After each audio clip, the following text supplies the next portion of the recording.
안녕하십니까. 오늘 친환경 농업에 대한 설명을 할 김태민입니다. 우선 친환경 농업 하시면 여러분들이 농사 지시면서 굉장히 노력을 많이 하시고 고생하신다는 얘기를 제가 먼저 드립니다. 그만큼 힘든 농사인데도 불구하고 열심히 해주시는 여러분들이 있어서 친환경 먹거리에 대한 소비자들의 요구도가 계속 높아지고 있는 것 같습니다.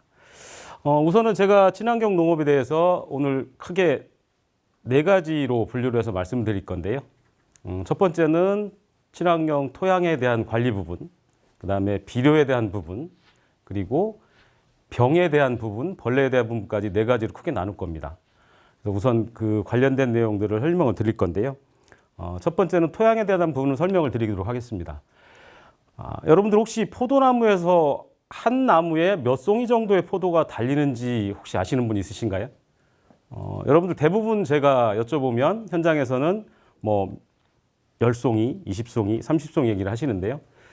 우리나라에서 포도에 대해서 제일 친환경 유기농 농사를 지시는 분 중에 한 분이 전라북도 고창에 있는 도덕현이라는 농사 지시는 분이 있으세요.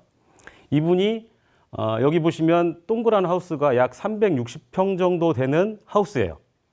여기에 포도나무가 딱 한 그루가 있습니다.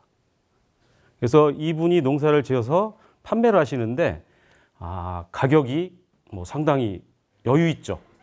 이분이 혼자 농사 지시고 판매까지 대부분 주로 다 하시고 납품을 하시는데 제가 깜짝 놀란 사실이 있습니다. 왜 그러냐면 이분이 농사 짓는 데 가면 하우스 안에 이런 프랜카드를 붙여 놓으세요. 뭐 요 글씨가 잘 안 보이실 건데 제가 뒷카트에서 설명을 드릴 거고요. 이분이 포도나무 한 그루에서 4,500송이의 포도를 수확을 합니다.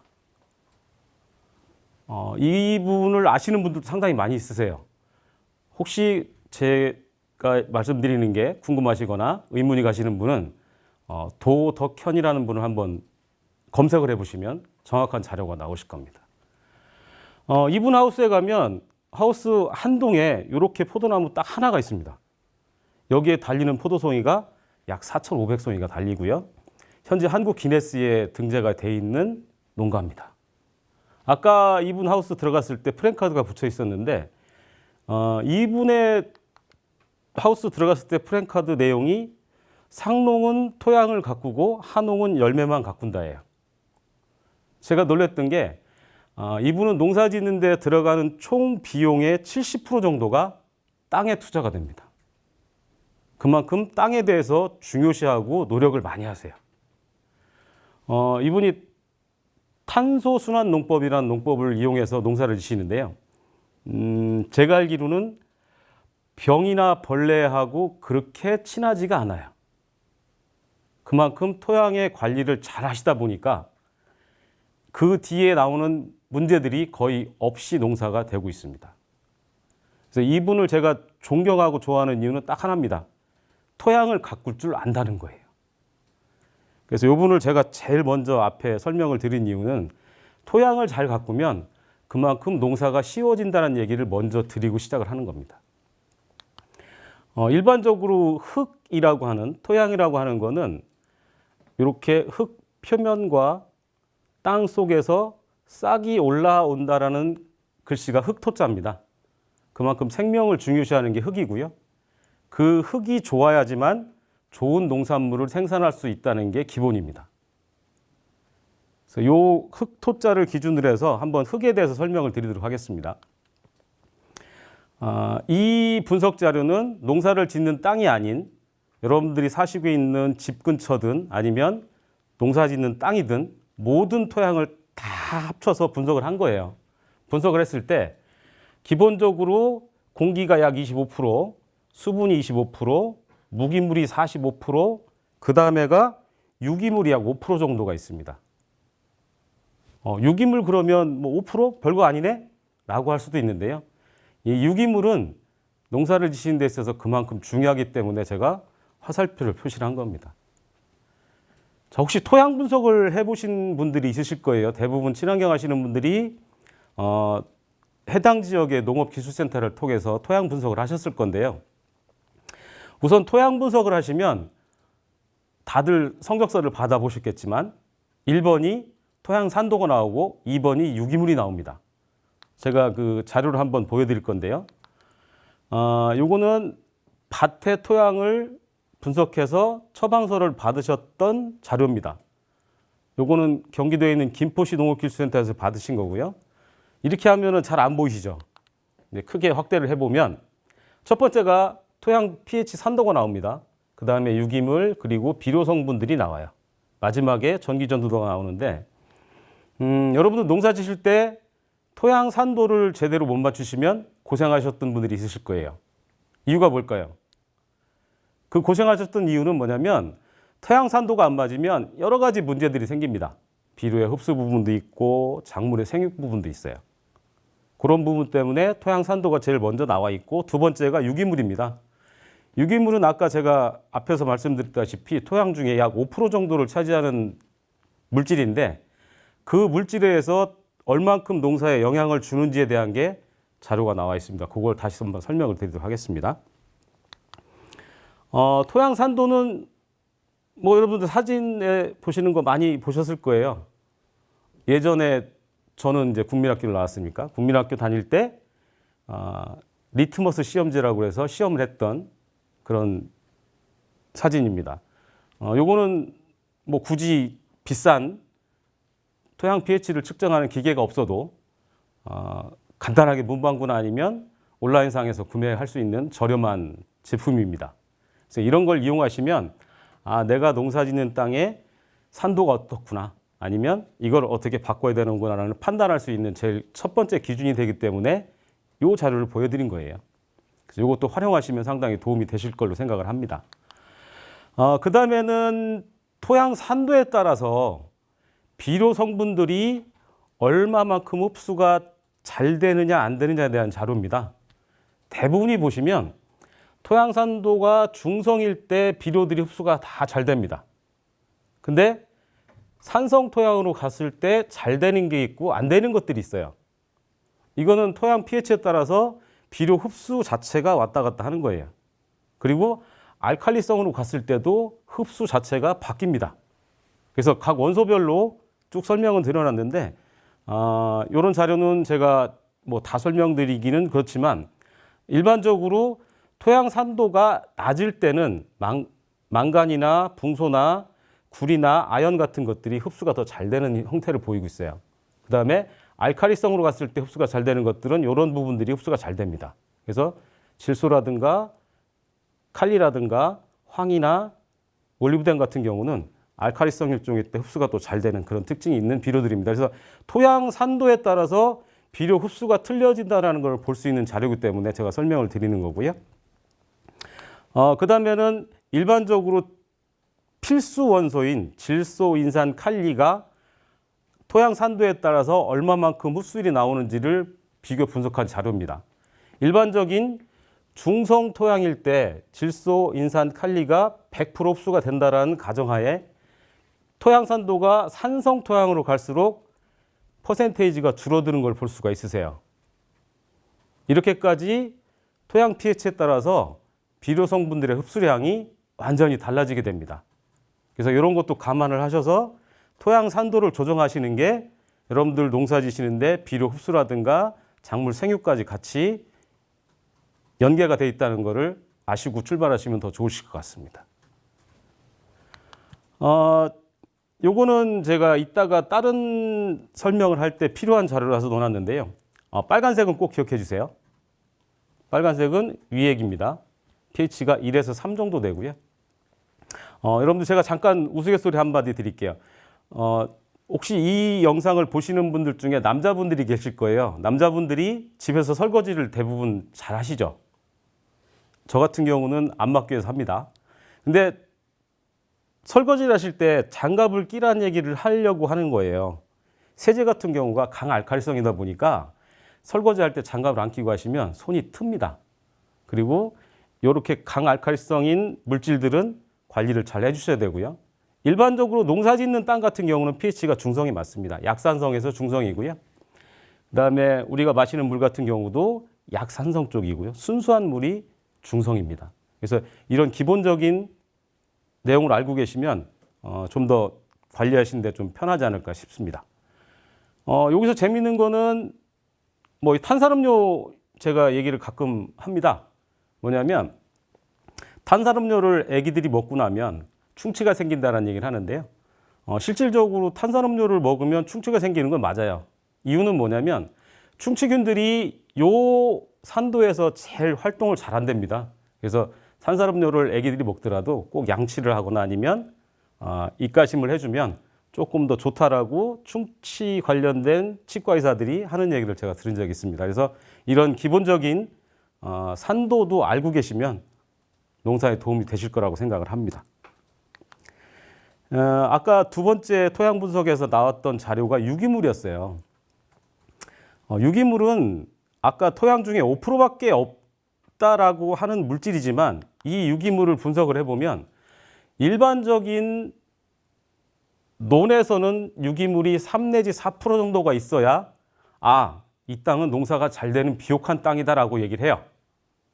그리고 밭 같은 경우는 약 4 내지 5% 정도의 유기물이 있어야 농사가 잘 되는 땅이라고 얘기를 합니다.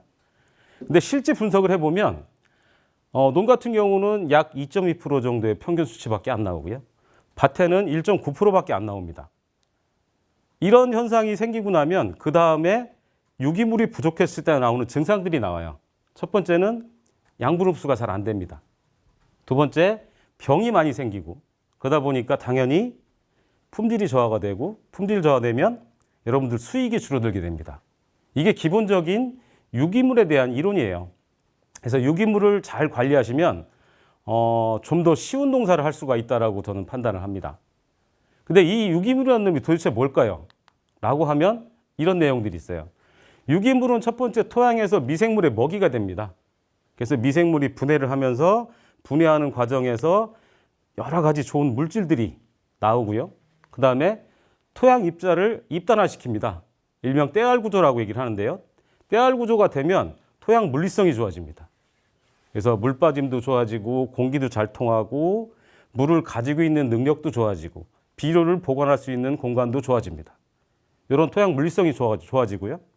그 다음에 뿌리가 잘 발달이 돼요. 그리고 토양 속에 있는 써먹지 못하는 영양분들을 써먹을 수 있게 도와주는 염류를 가용화시키는 역할도 합니다. 또 한 가지는 양이온 양분 물질의 킬레이터라고 합니다. 일반적인 양이온 물질들이 토양에서 다른 물질들하고 결합을 해서 불용성 물질로 바뀌는데 그게 바뀌지 않도록 킬레이트화 시키는 역할도 하고요. 또 한 가지는 양이온 치환 기능이 있습니다. 양이온 치환 기능은 좀 이따 다시 또 설명을 드릴 거고요. 그 다음에는 유용한 활성 유기물하고 미량 요소를 공급하는 역할을 합니다. 제가 여기서 두 가지만 더 자세하게 설명을 드릴 건데요. 첫 번째는 떼알 구조라는 부분을 설명을 드릴 거예요. 여러분들 제가 잠깐 질문을 드리면 투명한 유리컵에다가 좁쌀을 한가득 채운 거하고 콩을 한가득 채웠을 때 똑같은 컵에 물을 부었을 때 어느 쪽에 물이 많이 들어갈까라고 제가 질문을 합니다. 그랬을 때 답변들이 여러 가지로 갈려요. 여러분들은 어떠실지 한번 생각을 해보시고요. 그 내용이 이 사진에 있는 내용입니다. 좁쌀을 한가득 채운 데하고 콩을 한가득 채웠을 때하고의 차이점은 내부의 공간이 얼마큼 비어있냐, 꽉 차 있냐를 나타냅니다. 그래서 떼알 구조라는 거는 콩을 넣어놓은 것처럼 공간이 많이 확보가 돼서 공기도 잘 통하고 물도 잘 빠지고 그 공간 안에 여러 가지 물이라든가 비료 성분들을 보관할 수 있는 능력이 켜지는 게 떼알 구조입니다. 그래서 물리성이 좋아진다고 얘기를 하는 거고요. 그 다음에 또 하나는 양이온 치환 용량입니다. 여기 글씨를 다 읽으면 복잡하죠. 제가 간단히 설명을 드리면 자석 설명을 드릴게요. 빨간색하고 빨간색끼리는 자석이 서로 붙진 않아요.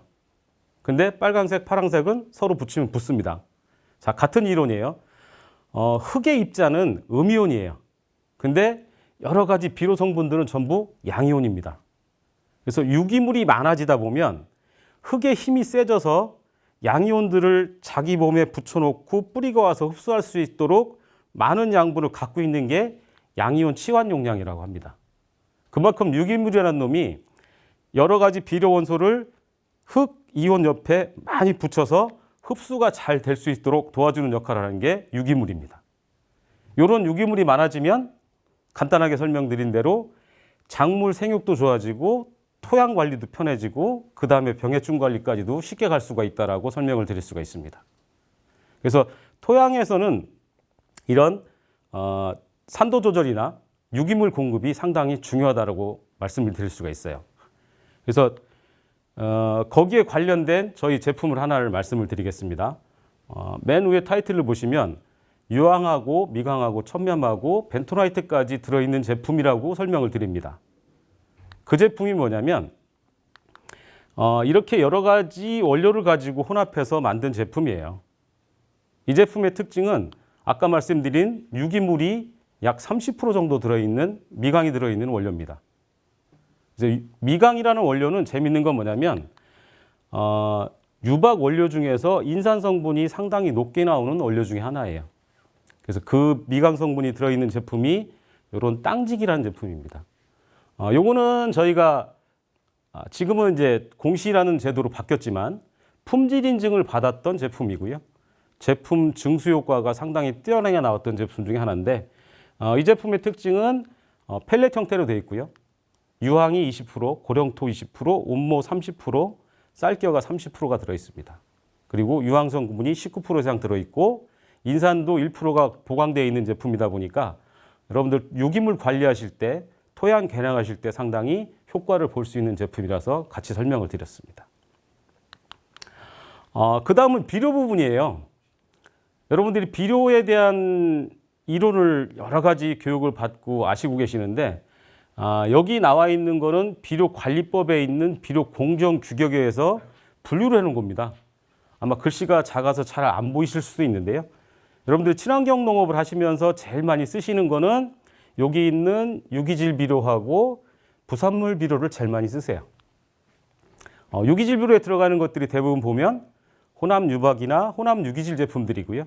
그다음에 부산물 비료에 들어가는 게 퇴비라든가 미생물 제제들입니다. 이런 제품들이 비료 관리법상에서 분류를 이렇게 시켜놓은 겁니다. 그래서 비료에 대한 얘기를 잠깐 드릴 건데요. 비료를 구입하시거나 사용하실 때는 저는 첫 번째로 말씀드리는 게 비종이 뭔지, 그 다음에 보증표가 어떻게 생겼는지, 어떤 표시가 들어있는지까지는 확인을 하고 쓰시라고 말씀을 드립니다. 이유는 간단합니다. 여러분들 친환경 농사를 하시는 분들도 예전에나 아니면 지금도 쓰시는 게 복합비료입니다. 그래서 이런 여러 가지 화학비료들을 쓰실 때는 이 제품이 이름이 뭔지, 그 다음에 성분이 어떤 게 들어있는지 정도는 알고 쓰셔야 된다는 얘기예요. 비료는 대부분이 보면 질소, 인산, 가리는 숫자 1번, 2번, 3번으로 표시를 합니다. 중간에 대시가 들어가고요.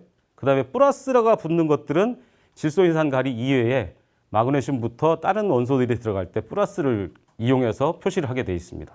그래서 이런 것들은 대부분이 농협에서 판매되고 있는 비료 성분들입니다. 이런 것들도 기본적으로 무농약까지는 사용이 가능한 품목이기 때문에 제가 설명을 드리는 거고요. 그 다음에 들어가는 것들이 이제 3종 복합비료 같은 것들이 있습니다. 3종 복합비료는 질소와 인산과 칼리가 보증이 돼야 되고 유기물까지 보증이 되면 비료로 등록해서 판매가 되고 있는 제품들입니다. 여러분들 아마 제주도에서도 여러분 쓰신 분들이 많이 있으실 거예요. 그 다음에 있는 것들이 혼합 유박입니다. 혼합 유박은 질소, 인산, 칼리의 합계가 7% 이상이 돼야 되고요. 그 다음에 유기물이 70% 이상 보증이 되면 비료로 등록이 가능합니다. 이런 제품들은 식물성 유박 원료를 이용해서 만드는 제품들입니다. 그 다음에 쓰고 있는 제품은 혼합 유기질이라고 되어 있는 제품이 있습니다. 요거는 식물성 유박 플러스 동물성 유박까지 같이 사용할 수 있는 제품이고요. 똑같이 질소인산 가리의 합이 7% 이상이 돼야 되고 유기물이 60% 이상 보증이 돼야지만 사용할 수가 있는 겁니다. 제가 지금 혼합 유박하고 혼합 유기질 두 가지를 말씀을 드렸는데요. 거기서 제일 중요한 거는 사실은 원료 배합 비율입니다. 어떤 원료가 얼마큼 들어갔는지를 보셔야 이 제품이 어떤 특징을 갖고 있다는 걸 금방 알 수가 있으세요.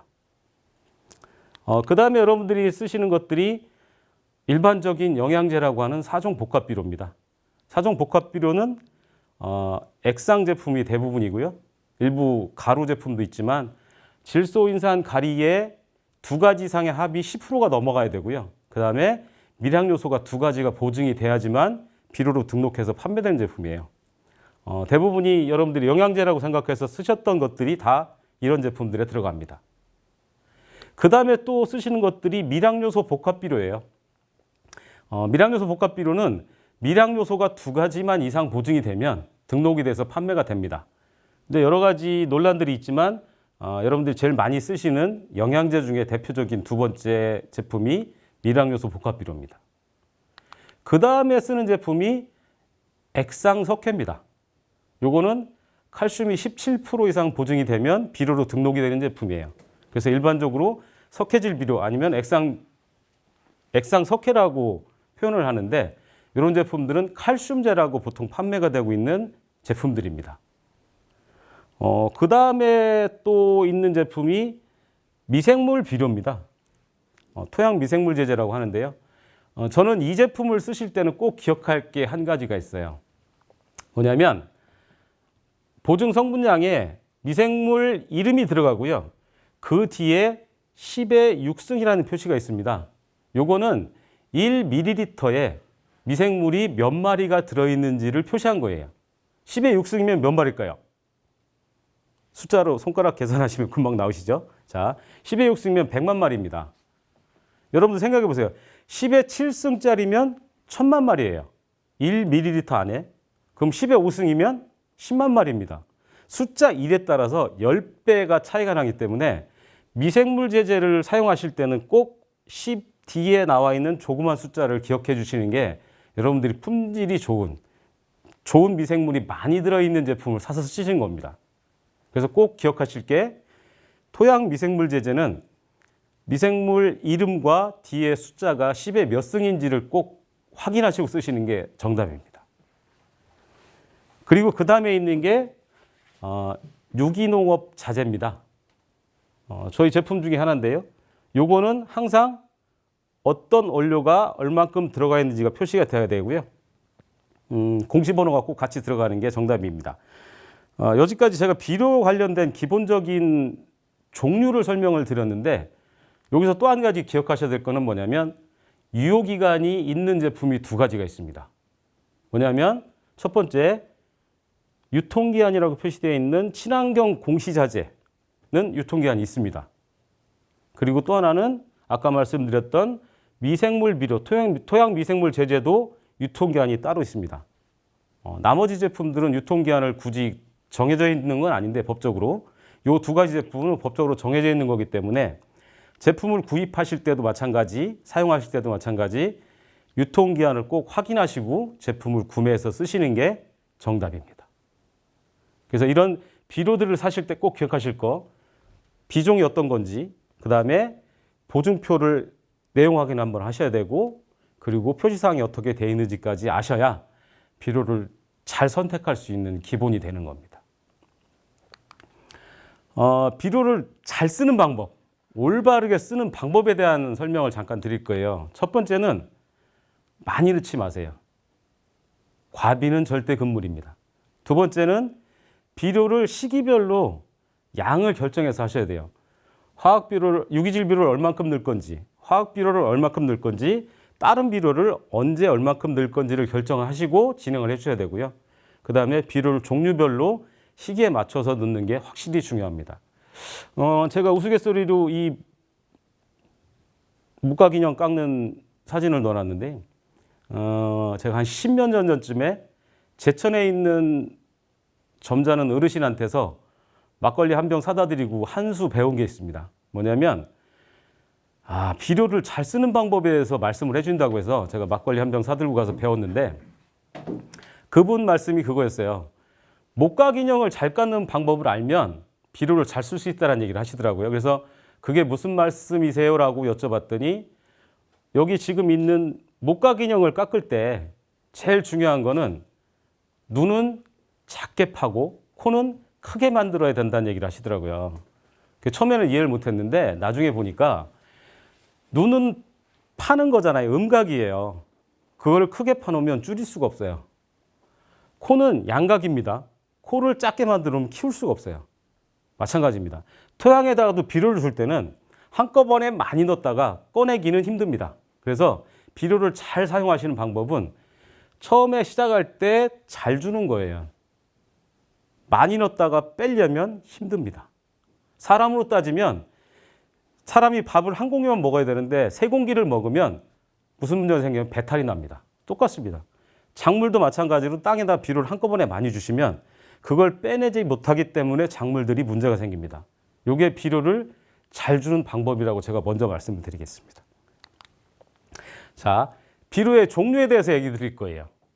비료는 여러 가지 종류가 있어요.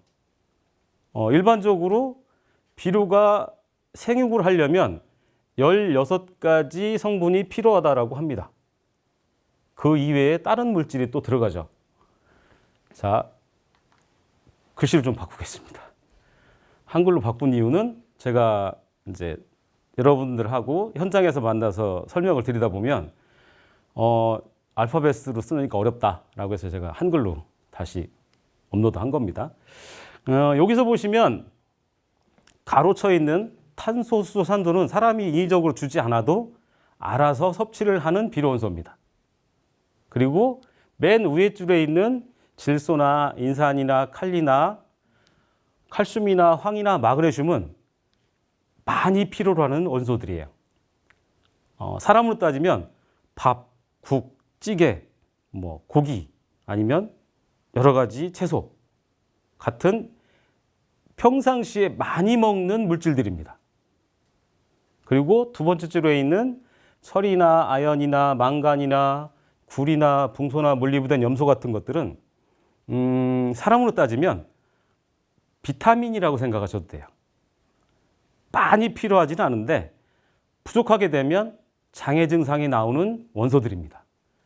사람이 예를 들어서 비타민 A가 부족하면 야맹증이 걸린다든가 이런 것들 있잖아요. 그것처럼 식물들이 필요로 하긴 하는데 많지는 않지만 없으면 부족 증상이 나타나는 원소들이 요 두 번째에 있는 미량 원소들입니다.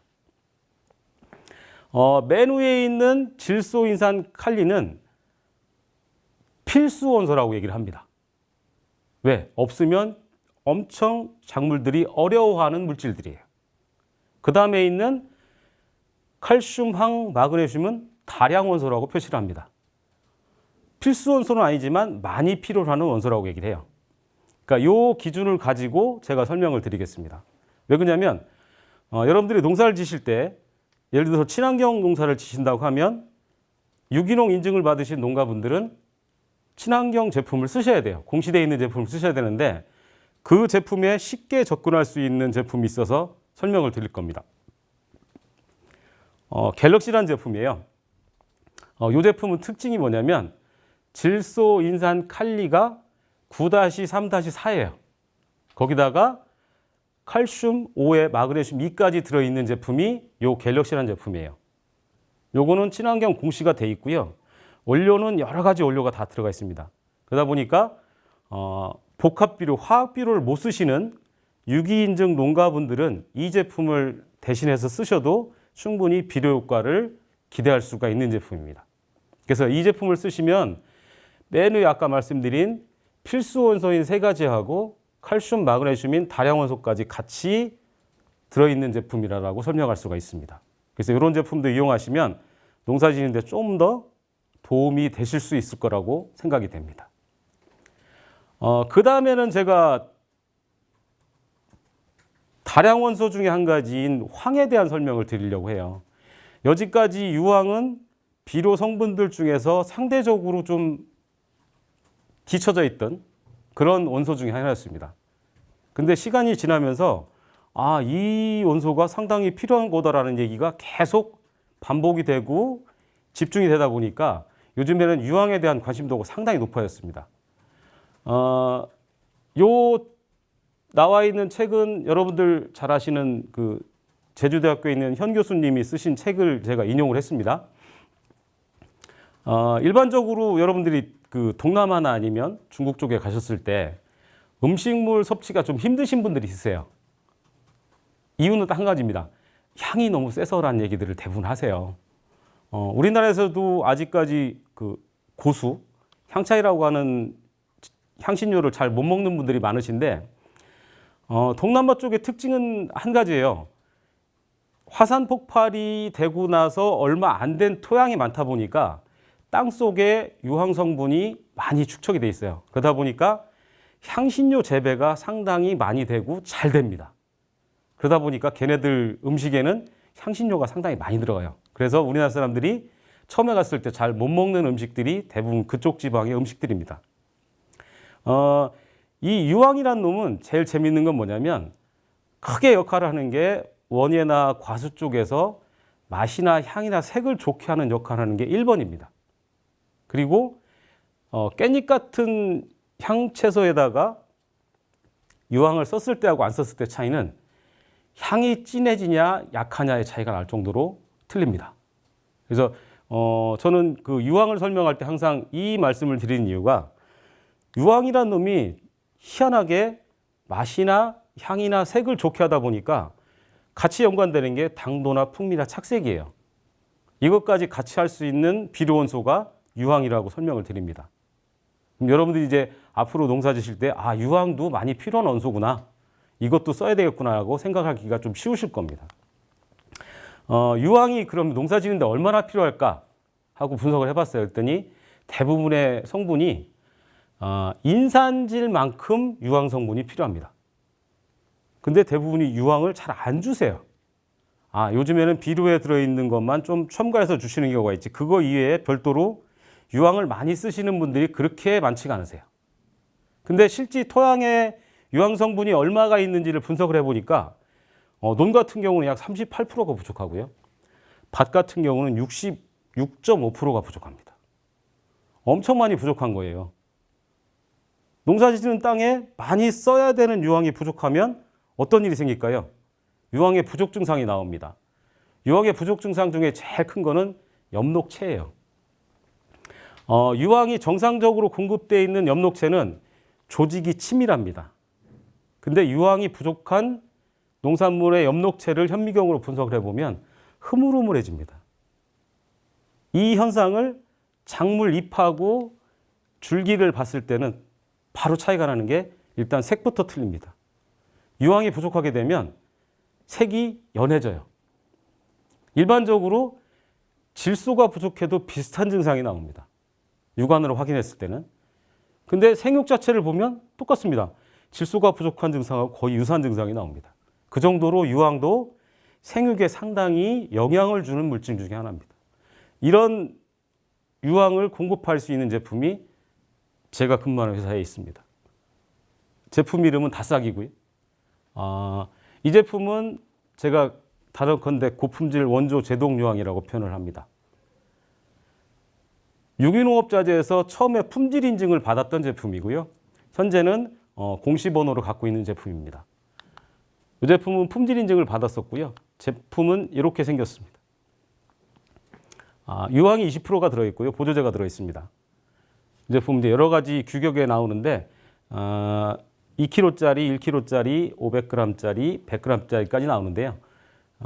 친환경 하시는 분들 중에서 종합 살균제로 제일 많이 쓰는 제품인데 이 제품도 유황을 공급할 수 있는, 토양에 유황을 비료 성분을 공급할 수 있는 제품 중에 한 가지라서 먼저 설명을 드리는 겁니다. 뒤에 살균 관련해서도 또 한번 설명을 드리도록 하겠습니다. 아까 말씀드린 다싹은 일단 안전한 농산물을 생산하는 데 제일 중요한 역할을 합니다. 저희가 제품을 만들 때 농약 다성분 분석이라는 걸 합니다. 제가 글씨가 작아서 잘 안 나오는데 이거를 확대를 한번 시켜봤습니다. 자, 보시면 농약 다성분 분석해서 농약 성분 360가지를 분석했는데 전혀 안 나오는 안전한 제품입니다. 이 제품의 특징은 또 한 가지는 내일 농산물을 출하하실 때 오늘 이 약을 치고 가셔도 전혀 농약 잔류 성분이 안 나오는 PLS에 관련이 없는 아주 안전한 농산물을 생산할 수 있는 제품 중에 한 가지라서 설명을 드렸습니다. 아까 말씀드린 필수 원소인 질소, 인산, 칼리, 그 이외에 다량 원소인 칼슘, 마그네슘, 황을 공급하는 제품들까지 설명을 드렸어요. 그 다음에 나머지 비료 원소들 있죠. 아까 미량 요소라고 얘기하고 그 밑에 기능성 물질이라고 표현한 게 있는데요. 자, 이 비료 성분들이 부족 증상이 나올 때가 있어요. 그러면 그거를 여러분들이 판단하셔야 할 필요가 있거든요. 제가 이 사진을 인용을 했는데요. 이 사진에 보시면 여러 가지 성분들이 부족했을 때 잎에 나오는 증상들이 나와 있습니다. 사진상으로 확인이 되실지 모르겠지만, 자, 보시면 우선 크게 나누면 식물이 자랄 때 아래쪽에 있는 잎에서 장애 증상들이 나오는 원소들이 있어요. 첫 번째는 맨 밑에서부터 오면 인산, 질소, 마그네슘, 칼륨, 아연, 몰리브덴 등이 아래쪽 잎에서 장애 증상들이 나옵니다. 사진상으로 보시면 질소가 부족하게 되면 잎이 노랗게 되는 증상이 보이고요. 인산이 부족하게 되면 잎 가장자리 쪽으로 붉은색을 띠는 현상이 나타납니다. 그리고 칼륨이 부족하게 되면 잎 끝에가 마르는 증상이 나옵니다. 그리고 마그네슘이 부족하다 보면 연맥을 제외한 나머지 부분이 노랗게 되는 증상이 보이고요. 몰리브덴이 부족했을 때는 이런 반점 비슷한 현상들이 나옵니다. 아연이 부족했을 때는 검정색 반점이 생기면서 잎이 노랗게 되는 증상을 보입니다. 이런 증상들은 아래쪽 이파리에서 많이 나오는 증상들이고요. 아까 말씀드린 필수 원소, 질소, 인산, 칼리가 부족했을 때 대부분 아래쪽에서 부족 증상이 보입니다. 그 다음에 다량 원소인 마그네슘이 부족했을 때도 아래쪽에서 장애 증상이 나오는 게 나타납니다. 자, 그리고 두 번째, 상위엽 쪽에서 결핍 증상이 나오는 비료 원소들이 있습니다. 보시면 황이나 철이나 망간이나 구리 같은 경우가 상위엽 쪽에서 부족 증상을 보입니다. 자, 황 같은 경우는 질소가 부족한 증상하고 거의 유사한 증상이 보이죠. 아까 제가 말씀드렸던 옥수수 잎에서도 그런 확인할 수가 있었었고요. 그 다음에 철이 부족했을 때는 백화 현상이 보입니다. 그리고 망간이 부족했을 때는 마그네슘 부족보다는 약간 연하면서 연맥 이외의 부분이 연해지는 걸 볼 수가 있어요. 그리고 구리가 부족했을 때는 잎이 처지면서 노란색을 띠면서 반점이 보이는 게 나타납니다. 이런 상위엽에서 부족 증상을 보이는 것들이 대부분 미량 원소들이고요. 다량 원소인 황도 그런 증상이 상위엽 쪽에서 나타납니다. 그 다음에 두 가지 원소가 남았는데 요거는 생장점에서 결핍 증상을 보이는 게 두 가지 원소예요. 붕소하고 칼슘입니다. 요거는 맨 끝에 새로 나오는 가지 신초에서 부족 증상을 보입니다. 이렇게 비료 원소별로 어떤 부족 증상이 보이는지까지를 아시면 여러분들이 농사 지실 때 내가 이때는 이런 비료를 줘야 되는구나, 이런 제품을 추가로 공급해야 되는구나 라고 판단하실 수 있는 자료라서 제가 설명을 드리는 거고요. 아까 말씀드린 질소, 인산, 칼리,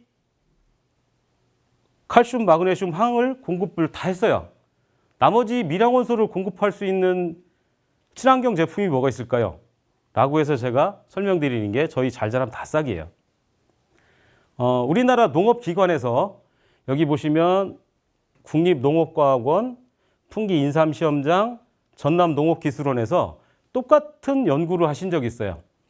바닷물, 천일염을 이용해서 농사에 얼만큼 도움이 되는지를 실험을 했어요.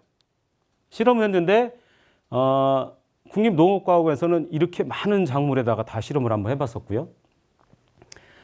풍기인삼시험장에서는 인삼에다가 바닷물을 희석해서 사용했을 때하고 안 했을 때에 얼만큼의 수량이 증수하는구나 라고 연구를 했었어요. 그 결과가 나와 있는 거고요. 그 다음에 전남농업기술원에서는 이거를 구기자에다 뿌렸더니 증수가 얼만큼 되더라 라고 연구를 하셨다고 해서 발표가 된 게 있었습니다. 그래서 저희가 그거를 토대로 해서 만든 제품인데요. 미네랄 성분을 보강을 한 겁니다. 천일염이 미네랄 성분이 들어있는 건 아시죠?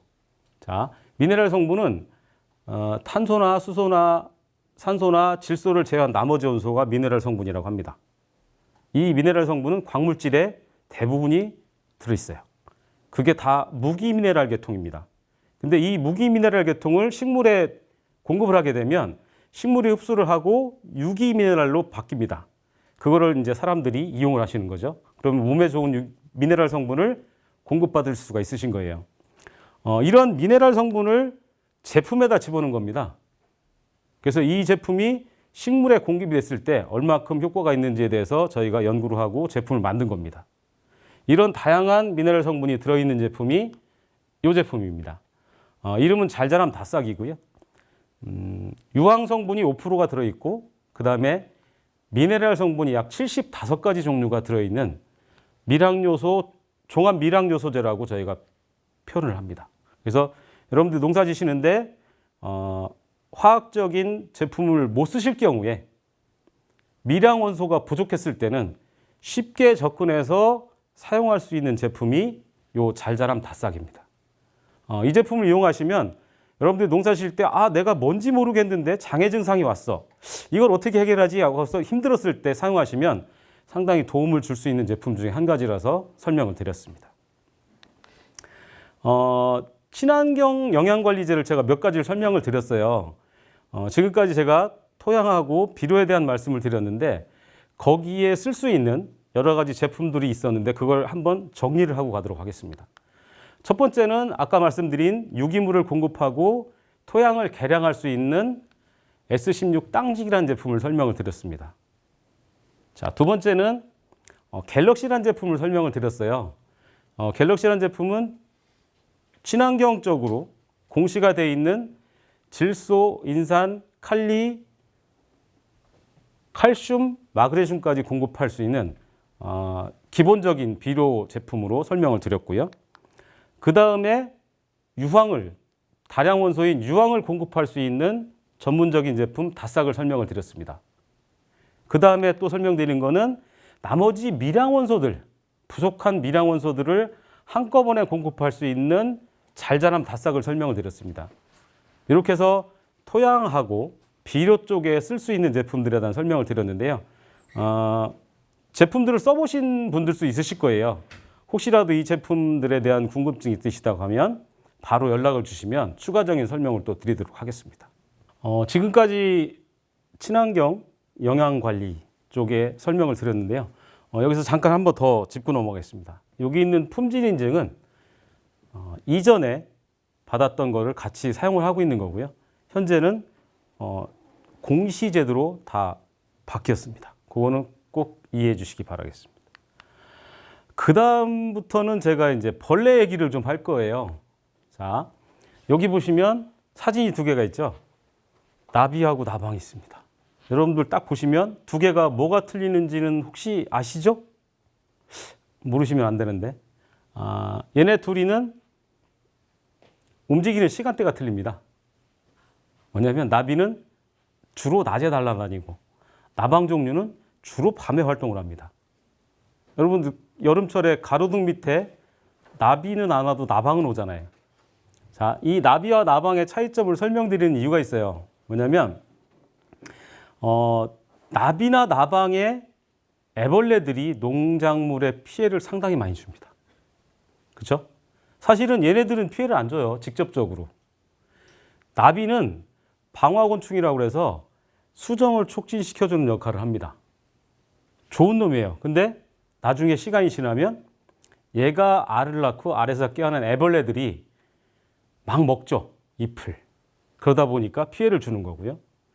나방도 마찬가지. 나방 애벌레들이 엄청 먹습니다. 종류도 여러 가지고요. 그러다 보니까 얘네 애벌레들이 피해를 주기 시작을 해요. 그래서 이제 벌레 얘기 중에서 첫 번째가 뭐냐면 나방, 나비, 애벌레 종류에 대한 설명을 드릴 거예요. 자, 이거는 맨 위에 있는 사진은 배추 좀나방이 피해를 주는 사진이고요. 요 밑에는 배추 흰나비가 피해를 주는 사진입니다. 여러분들 현장에서 다 보셨을 거예요. 잎을 갉아먹고 다니는 녀석들을 보셨을 겁니다. 이 녀석들은 일단은 번데기가 되기 전까지 계속 먹습니다. 먹고 또 먹습니다. 그리고 번데기가 된 다음에 다시 또 번데기 과정을 거쳐서 날아다니는 나비나 나방이 되고요. 그 다음에 다시 또 날아다니면서 알을 까죠. 그 아래에서 또 깨어나온 놈들이 또 갉아먹고 다닙니다. 이게 반복이 되는 거예요. 그래서 이런 그 나비나 나방의 피해 증상들하고 사진 모습들을 저희가 보여드리는 건데요. 자, 재밌는 거는 나비는 아니고 나방 애벌레를 방지할 때 혹시 약재를 언제 살포하세요? 라는 얘기를 들으신 적 있으시나요? 아마도 대부분 해질녘이나 새벽에 일찍 약을 뿌리세요라고 얘기를 들으셨을 거예요. 이유는 뭐냐면 대부분의 나방 애벌레들이 해가 떨어진 저녁 늦게부터 밤에 활동을 합니다. 그러다 보니까 약을 살포를 할 때 대부분의 약재들이 벌레 몸에 직접 닿아야지만 효과가 나오는 접촉독에 의한 약재들이에요. 근데 낮에 그늘이나 햇빛이 없는데 숨어 있는 데다가 약을 뿌리시면 벌레 몸에 맞출 확률이 굉장히 떨어집니다. 그러다 보면 그 비싼 약을 힘들어서 치시고 나서 효과를 못 보시는 거예요. 대부분의 나방 애벌레들을 잡는다라고 했을 때 제일 효과가 없다라고 하시는 분들이 대부분 보면 첫 번째, 약 치는 시간을 잘 못 맞추신 분들이 상당히 많습니다. 두 번째는 방제 타이밍이에요. 따로 말씀을 드리겠지만 이 나방 애벌레들은 나이가 먹어서 번데기가 되기 직전까지 가면 약을 직접 맞아도 잘 안 죽습니다. 그래서 그런 것들도 감안을 하셔야 이 약을 이렇게 써야 되는구나라고 생각을 하실 거예요. 그래서 이런 나방 애벌레 약재를 치실 때 제일 힘든 부분이 시간에 대한 부분이 있었거든요. 그리고 벌레 몸에 맞춰야 된다는, 접촉을 시켜야 된다는 부분이 힘들었는데 대부분의 나방 애벌레들은 보시면 알에서 3일 내지 5일 정도를 지나고요. 그 다음에 애벌레 기간이 10일에서 20일 정도를 갑니다. 그리고 번데기일 때 일주일에서 열흘 정도를 살고, 그리고 어미벌레 성충에서 10일 정도를 살아요. 그러면서 계속 알을 까고 반복이 되는 겁니다. 그러다 보니까 문제는 뭐냐면 준비 시작해서 알을 같이 까는 게 아니라 오늘 알을 까는 놈이 있고 내일 까는 놈이 있고 일주일 전에 깐 놈이 있고 하다 보니까 다 섞여 있어요. 한 밭에 알도 있고 애벌레도 있고 번데기도 있고 날아다니는 성충도 있어요. 그러다 보니까 한 번에 다 잡을 수가 없어요. 그래서 친환경 약재를 뿌릴 때는 무조건 3 내지 5일 간격으로 연타석 약재 살포를 하셔야 밀도를 떨어뜨릴 수가 있습니다. 또 한 가지 아까 말씀드린 대로 시간을 맞춰서 벌레 몸에 접촉을 시켜야 돼요. 접촉을 못 시키면 약을 잘 못 치신 거예요. 그러다 보면 효과가 없어서 에이 이거 친환경 약 효과 없네라는 얘기를 하시는 겁니다. 가능하시면 꼭 기억하실 게 시간 그리고 벌레 몸에 접촉시키는 것까지 꼭 기억하셔야 되는데 재밌는 게 하나 있습니다.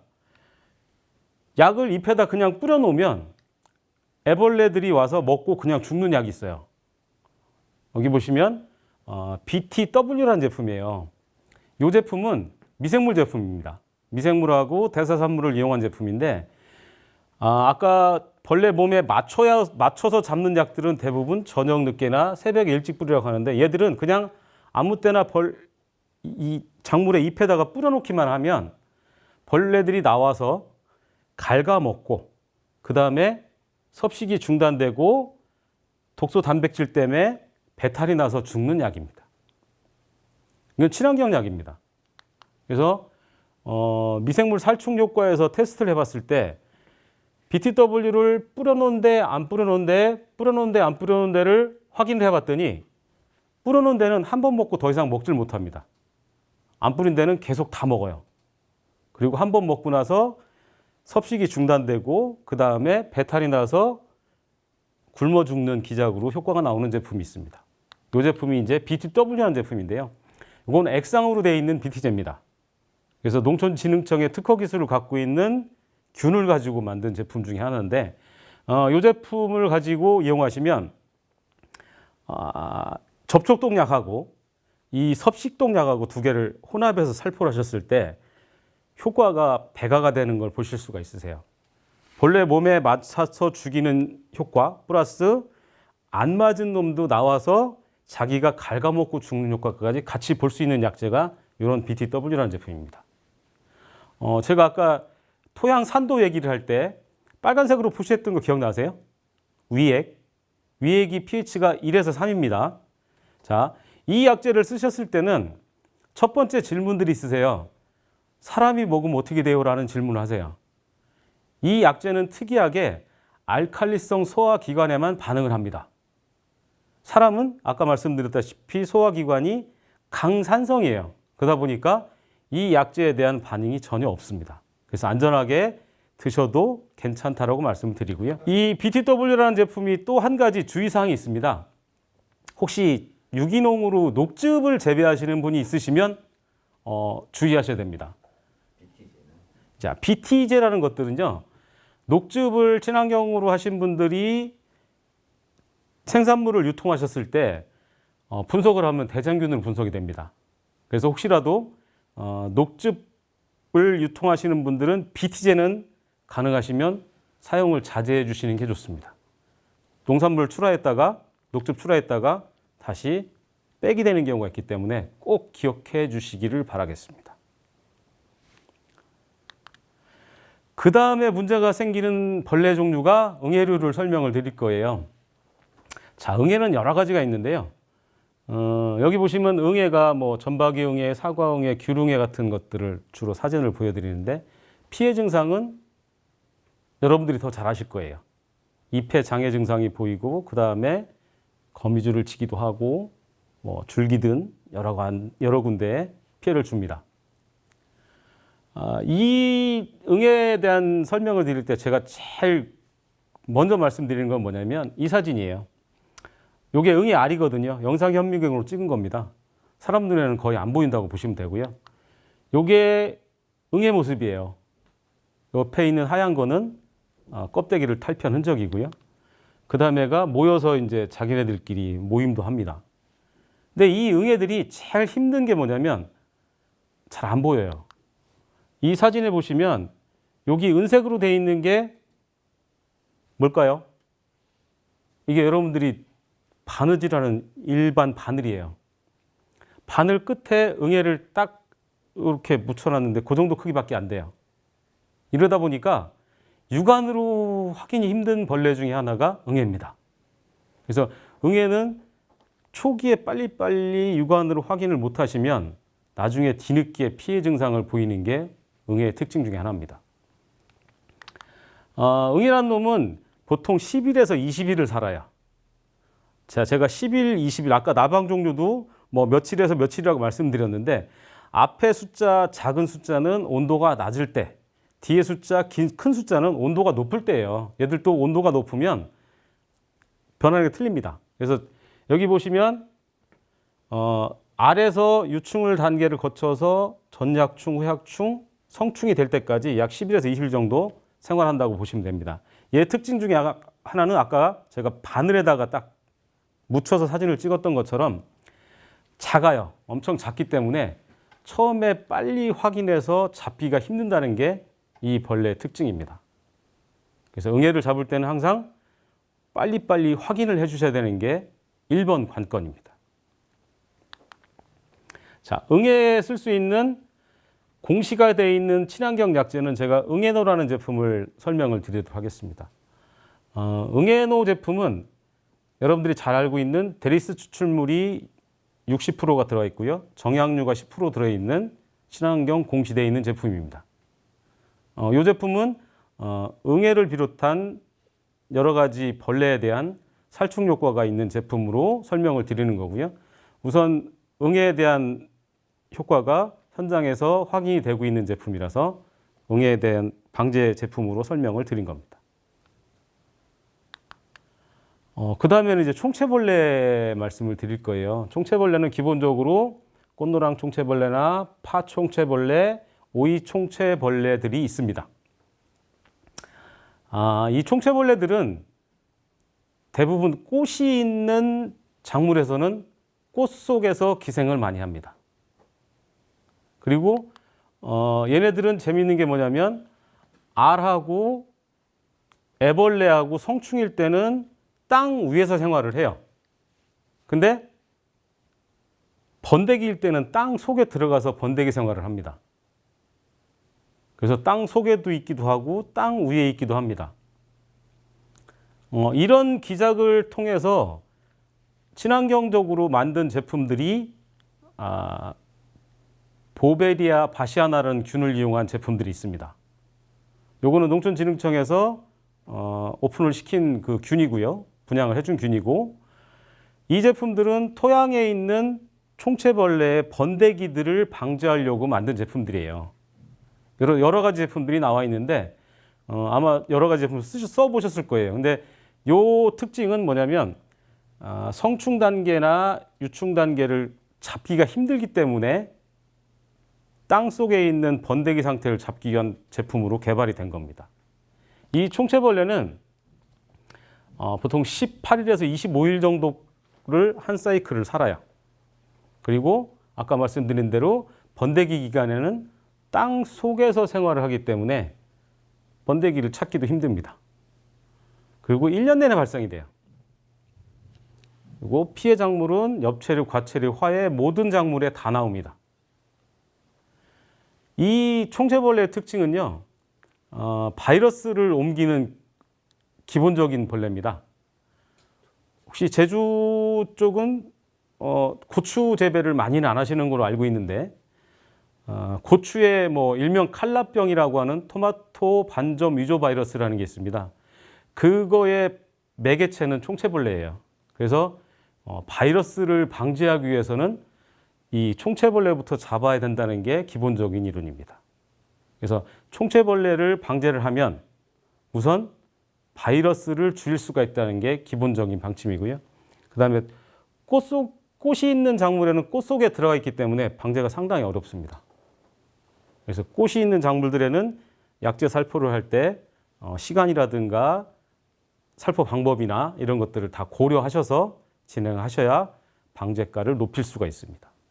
이게 이제 총체벌레의 특징이고요. 여기에 사용할 수 있는 제품도 아까 말씀드린 응애로라는 제품이 있습니다. 그 제품은 이제 응애 총체벌레까지 같이 방제를 하는 제품으로 저희가 설명을 드리고 있고요. 이 제품도 마찬가지 친환경 공시가 되어 있는 거니까 여러분들이 안심하고 사용할 수 있는 그런 제품 중에 한 가지입니다. 그 다음에 가루이류예요. 가루이류는 그 다음에 애벌레, 번데기 과정을 거쳐서 피해를 주는 벌레인데요. 크게 구분하면 담배가루이라는 거하고 온실가루이를 구분할 수가 있어요. 혹시 사진상에 보이시는지 모르겠지만 약간의 모양 차이가 있습니다. 자, 간단하게 설명드리면 담배가루이는 여러분들 담배 피우실 때 담배가 모양이 어떻게 생겼죠? 일자로 생겼잖아요. 일자로 생긴 게 담배가루이예요. 온실가루이는 약간 날개가 퍼져 있습니다. 삼각형 모양으로. 그래서 살짝 구분할 수 있는 방법은 담배가루이는 일자, 온실가루이는 약간 퍼져 있는 모양이라고 생각하시면 금방 구분할 수가 있고요. 이놈들도 마찬가지로 즙을 빨아먹으면서 감로라는 것을 배출합니다.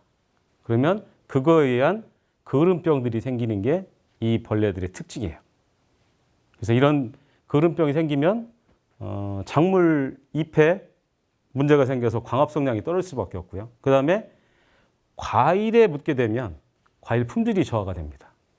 그런 피해를 주는 벌레들이 요 가루이류입니다. 온실가루이의 특징을 제가 잠깐 설명을 드리면 온실가루이가 20일에서 30일 정도를 살아요. 한 사이클이. 그래서 알 단계를 거치고 그 다음에 애벌레 단계를 약충 단계를 거치고 그다음에 번데기 과정을 거칩니다.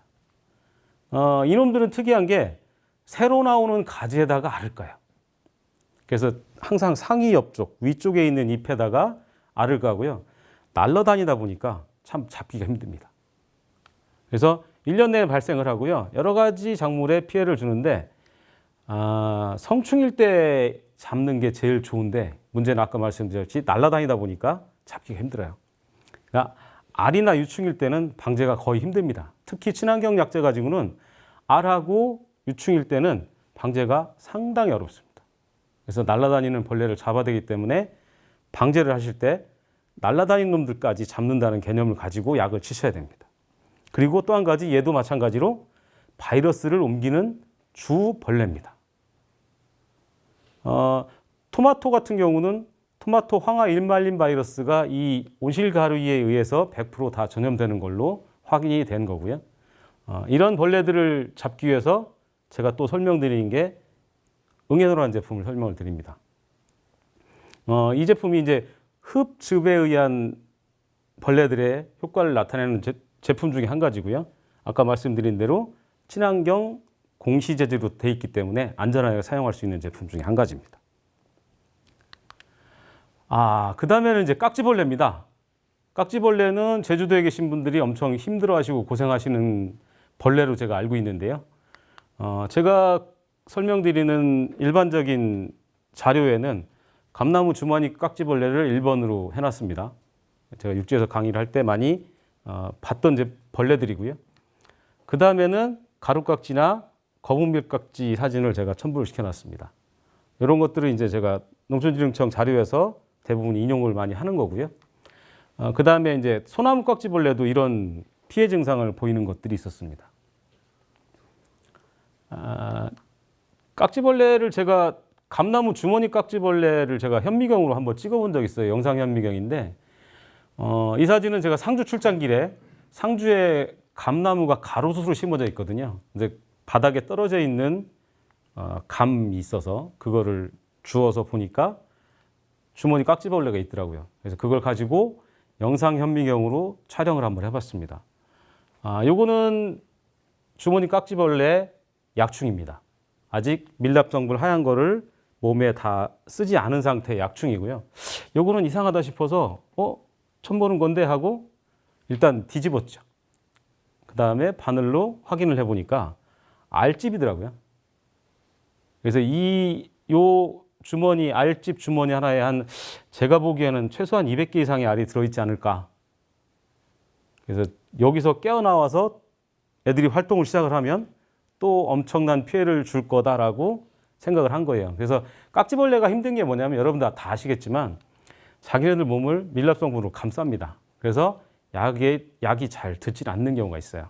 그래서 이 깍지벌레 방제 시기는 애들이 알에서 부화해서 유충 단계로 이동하는 시기에 그때 방제를 하는 게 사실은 방제가를 제일 높일 수 있는 방법이에요. 그 부분을 확인하시고 약제 방제를 하신다고 하면 좀 더 방제가를 높일 수 있지 않을까 생각이 됩니다. 그래서 이 부분은 꼭 기억하셔야 될 게 약제 방제 시기를 정확히 예측을 하고 미리 예찰을 하셔야 돼요. 유충이 움직이는 시기만 파악하시면 좀 더 쉽게 방제를 하실 수 있을 걸로 생각이 됩니다. 거기에 쓸 수 있는 친환경 약제는 두 가지 제품을 설명을 드릴 건데요. 참깍지라는 제품하고 싹드러입니다.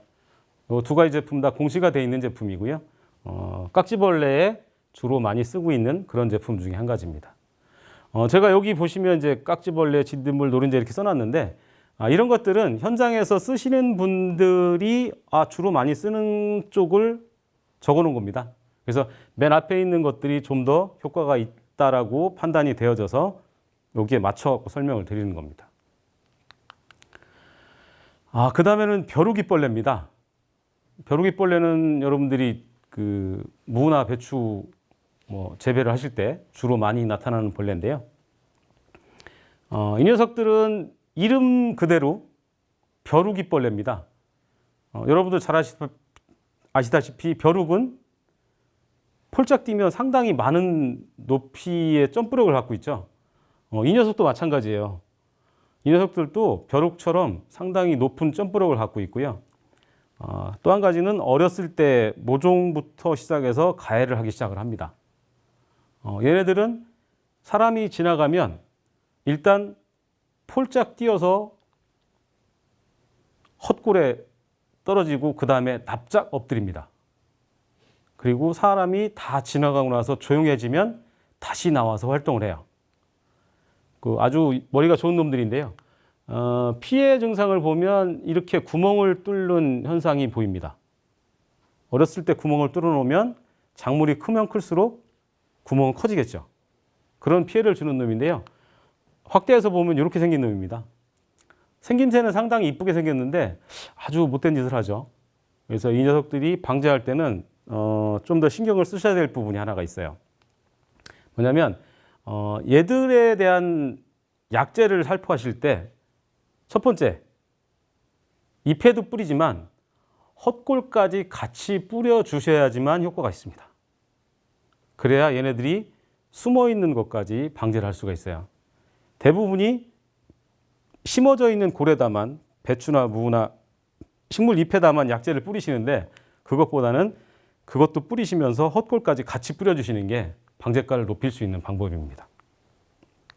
여기에 연관되어 있는 제품은 응애노 제품입니다. 공시가 되어 있는 친환경 약재고요. 이 제품도 아까 말씀드린 대로 안전하게 농사를 지을 수 있는 제품 중에 한 가지입니다. 그 다음에 노린재류입니다. 노린재는 여러 가지 노린재가 있는데 주로 콩과 쪽에 피해를 주는 톱다리 개미어리 노린재가 있고요. 그 다음에 썩떡나무 노린재나 갈색날개 노린재가 주로 피해를 주는 녀석들입니다. 대부분 알 형태는 약간씩 틀리지만 알을 낳는 스타일이 이렇게 모아서 나와요. 이 사진을 보시면 여기 알에서 깨어난 애벌레들이 아직 모여 있는 겁니다. 이제 준비 시작해서 흩어져서 살아야 되는데 아직까지는 못 가고 있는 상태고요. 이런 노린재들은 방제가 힘든 이유가 있습니다. 사람이 접근을 하면 날아가죠. 그러다 보니까 방제가 힘든 부분이 있어요. 여러 가지 연구들을 하고 있는데 이런 노린재들이 피해를 주는 걸 보시면 예를 들어 고추라든가 이런 걸 보면 흡즙을 통해서 이런 흔적을 남깁니다. 그래서 상당히 피곤하게 하는 그런 벌레 중에 한 가지입니다. 이 노린재 종류를 잡기 위해서 여러 친환경 하시는 분들이 연구도 하고 실험도 해보고 하시는데 아직까지는 다른 거를 해서 하기는 힘들고요. 그나마 방제가를 좀 높일 수 있는 방법은 얘네들이 이슬이 있을 때, 새벽에 일찍 이슬이 있을 때가 활동성이 제일 떨어진다고 합니다. 그래서 그쪽에다가 그 시간대에 가서 집중적으로 약재를 방제를 하면 밀도를 좀 높일 수 있다라는 얘기들을 하시고요. 또 하나는 이제 밭 주위에 얘네들이 더 좋아하는 작물, 특히 콩가루 쪽을 심어 놓으면 그쪽으로 약간 유인이 되는 이런 효과를 보일 수가 있다고 해서 그쪽에다가 집중적으로 방제를 하는 부분도 여러분들이 활용을 하고 있다는 얘기를 들었습니다. 그래서 거기에 쓸 수 있는 제품이 응애노라는 제품입니다. 요거는 아까 말씀드린 대로 데리스 추출물하고 정약류가 들어있는 친환경 공시 자재입니다. 이런 제품들을 활용하시면 친환경 농업을 하시는 분들이 좀 더 수월하게 방제를 하지 않을까 생각이 됩니다. 그 다음에는 이제 땅 속에서 문제를 일으키는 벌레들이에요. 이거 여러분들 많이 보셨겠지만 군뱅이입니다. 풍뎅이 애기들. 군뱅이 같은 경우가 땅 속에서 여러 가지 작물들을 많이 갉아먹죠. 무도 그렇고 사진은 없지만 고구마도 그렇고 여러 가지 작물들을 다 갉아먹다 보니까 솔직히 땅 위에 있는 벌레들은 눈으로 확인이 돼요. 근데 문제는 땅 속에 있는 벌레들은 눈으로 확인이 안 됩니다. 언제 어떻게 피해가 되는지도 전혀 몰라요. 대부분이 수확을 하면 그때 느끼는 것들이 이런 특징들이 있는 거예요. 그래서 상당히 힘들어하는 벌레들이고요. 또 하나 그 밑에 있는 사진은 청동 방아벌레라는 벌레입니다. 요 녀석의 애벌레들인데요. 요거는 이제 주로 감자에 피해를 주는 그런 벌레들입니다. 그래서 이런 땅 속에서 피해를 주는 벌레들은 육안으로 확인이 안 되다 보니까 엄청 방제가 힘들었고요. 그래서 미리 토양에다가 처리할 수 있는 약재를 가지고 방제를 하시는 게 그나마 좀 더 방제가를 높일 수 있는 방법입니다. 거기에 관련된 제품이 토충왕 총채콜이라는 제품이 있습니다. 이 제품은 데리스 추출물이 15%짜리고요. 정약류 1%, 그 다음에 파라핀 오일까지 들어있는 친환경 방제제입니다. 오늘 입제 형태로 되어 있고요. 이 제품이 토양 속에서 문제를 일으키는 벌레에 대한 방제가를 높일 수 있는 그런 제품이라서 설명을 드렸습니다. 그 다음에 제일 많이 있고 힘들어하는 벌레 중에 하나가 진딧물입니다. 여러분들 진딧물이 알이 있을까요? 제가 이 질문을 드리면 대부분들이 있나? 없나? 라고 생각을 하세요. 알이 있긴 있어요. 근데 얘네들이 알을 낳을 때는 월동을 할 때 알을 낳습니다.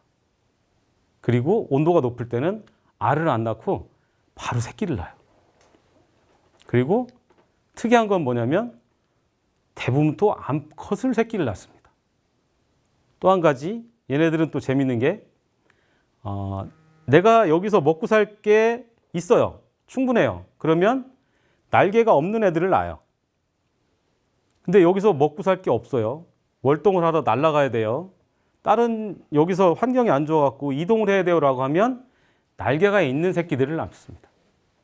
그래서 이동을 해서 먹잇감도 먹을거리도 찾아다니고 그 다음에 월동하러 움직이고 할 때는 날개가 있는 유시충을 낳아서 이동을 합니다. 그리고 또 한 가지는 얘네들이 문제는 엄마 진딧물이 하루에 새끼를 15마리씩을 낳는다는 얘기예요. 제가 진딧물에 대한 설명을 드릴 때 제일 중요하게 생각하는 게 한 가지가 있어요. 뭐냐면 여러 가지 작물에 피해도 주지만 이 진딧물이라는 벌레들의 특징은 온도가 높으면 높을수록 번식 속도가 빨라집니다. 그래서 여기 보시면 얘네들이 한 세대가 약 7일에서 15일이 사는데요. 문제는 온도가 높을 때는 5일 안쪽에도 한 사이클이 돌아갈 정도로 번식을 빨리 합니다. 자, 보통 7일에서 15일을 산다고 했을 때 간단한 예를 들어 드릴게요. 진딧물 약을 쳤어요. 칠 때 진딧물이 100마리가 있었습니다. 근데 그거를 딱 치고 났을 때 99마리를 잡았어요. 한 마리가 남았다고 하고 그 다음번 진딧물 약을 칠 때까지 약 일주일 정도를 소요한다고 하면 일주일 후에 갔을 때 진딧물이 몇 마리가 되어 있을까라고 질문을 드립니다. 몇 마리가 있을까요? 자, 아까 제가 말씀드렸다시피 어미 진딧물 한 마리가 하루에 새끼를 15마리를 낳습니다. 일주일이 지나면 15 곱하기 7이 되면 105마리예요. 거기다가 남아있는 엄마까지 하면 106마리입니다.